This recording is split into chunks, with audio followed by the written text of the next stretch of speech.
Bonjour Julien. Bonjour Jean.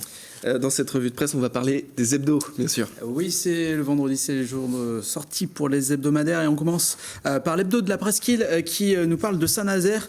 Saint-Nazaire, ville triste ou nouvelle Eldorado, c'est la question qui est posée en une.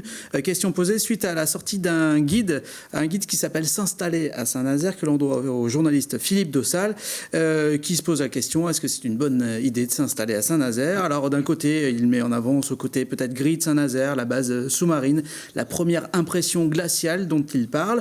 Par ailleurs, il contrebalance avec ce côté Eldorado. Oui, c'est un Eldorado selon les agents immobiliers notamment, parce que les tarifs de l'immobilier sont très abordables pour une ville d'île littorale. Et puis il y a un portrait, celui d'un jeune entrepreneur qui s'est installé à Saint-Nazaire plutôt qu'à Nantes. Il raconte qu'il a été très bien accueilli. Un des avantages, par exemple, c'est de pouvoir faire des réunions de travail sur la plage. On continue avec le courrier du Pays de Ré qui parle du festival Couvre-feu.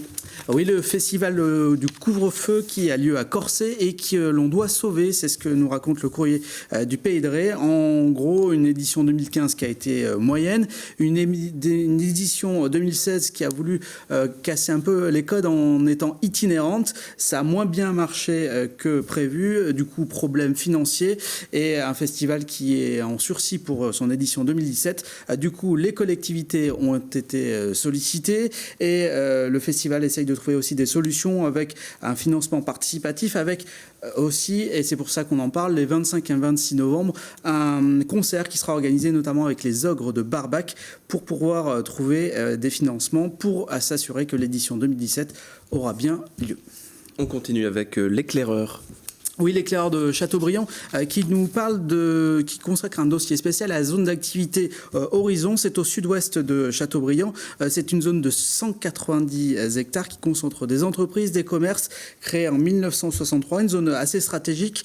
Plus de 3000 emplois se répartissent sur cette zone et qui est un peu à la croisée des chemins, qui espère pouvoir accueillir de nouvelles entreprises, notamment à la place des ABRF. Les ABRF, cette ancienne entreprise qui a fermé en 2014. Pour l'instant, on ne se bouscule pas au portillon pour s'installer sur ce site, mais c'est pourtant un enjeu pour cette zone d'activité. Et puis un dernier mot très rapidement avec cette info de Presse Océan.